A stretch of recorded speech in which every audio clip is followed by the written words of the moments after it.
मैत्रिणींनो, नंदिनी स्नेहभोजनमध्ये तुमचं स्वागत आहे। आज तुम्हाला मी घेवरची रेसिपी दाखवणार आहे। त्याला लागणारं साहित्य बघा। 1 वाटी पाणी घेतले आणि त्याच्यामध्ये 1 वाटी साखर घेतली। आता ह्याला आपण हे ढवळून घेऊया छानपैकी। थोडीशी वेलची टाकून घेऊया। बघा मी 4 चमचे तूप घेतले, त्याला चांगले गरम केले, पातळ करून घ्यायचं।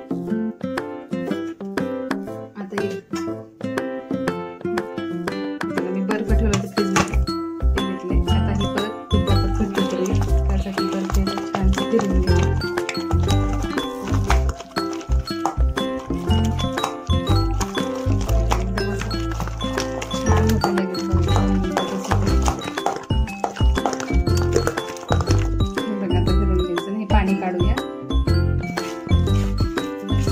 आता पण थोडंसं हाताने असंच फेटून घेऊया।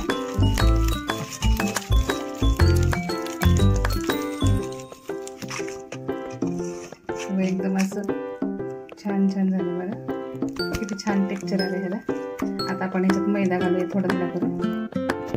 एक मोठं असं पातेलं किंवा बाउल पात्र आहे माझ्याकडे हे मेजरमेंटचं, त्याच्याने मी मोठं भरून घेतलेलं आहे, ते त्याच्यात मिक्स करूया।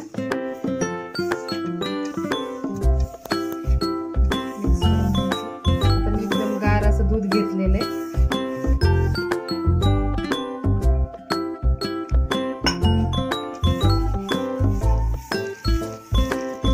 दूध पण गारच पाहिजे।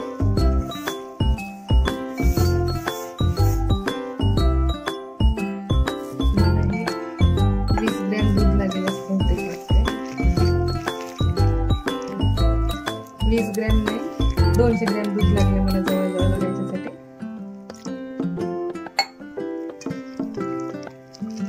हे बघा असं करून घ्यायचं, गुठळ्या वगैरे काही नसतं असं ठेवलेलं। आता ज्या मी पीठ घेतलं होतं ना, त्याच्यानेच मी 2 टाकते, 2 वेळा पाणी टाकायचं।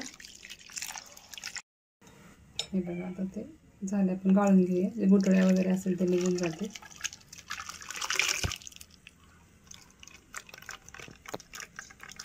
हे बघा बर्फावर ठेवायचं, जास्त हे मिश्रण गरम होऊ द्यायचं नाहीये। मी खाली बर्फ घेतलाय, त्याच्यावर हे भांडे ठेवून देते। हे बघा मी स्टीलचं पातेले घेतले, त्यात तेल गरम होण्यासाठी ठेवलेलं आहे। खोलगट असावं म्हणजे तेल आपल्या अंगावर येणार नाहीये। आणि 1 चमचा घेतलाय, त्यात आपण थोडं थोडं दुसऱ्या चमच्याने हे बघा 1 पळीमध्ये इतकं झालेलं आहे।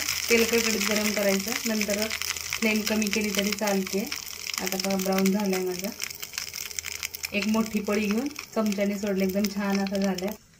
हे बघा एकदम छान असं झालेलं आहे। आता मी काढून घेतलं। हे बघा माझे तयार करून झालेत। आता कोमट चाचणी, आपण त्याच्यावरती चाचणी टाकूया। खाली एक डिश घ्यायची, वरतून चाचणी सोडायची। चाचणीमध्ये पूर्ण डुबवलं तरी चालेल, पण ते फुटण्याची तुटण्याची भीती वाटते, म्हणून मी असं करते। फर्स्ट टाइम केल्याने एकदम छान झालेत बघा। पूर्ण चाचणी सर्व बाजूने अशी ओतून घ्यायची, त्यानंतर आपण वरती रबडी लावून घेऊया। हे बघा मी खवा घेतलाय, थोडं थोडंसं दूध टाकून घेऊया।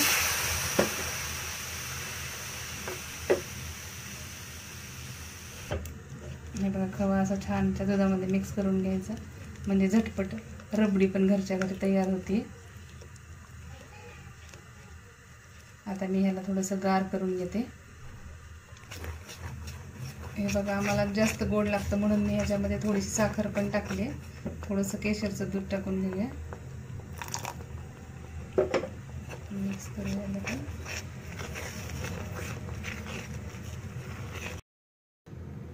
आता रबडी एकदम छान अशी गार झाली। आपण ह्याच्यावर ह्या घेवर टाकून घेऊया, ड्रायफ्रूट पण टाकते। आवडलं तर लाईक करा, शेअर करा, सबस्क्राईब करा। धन्यवाद।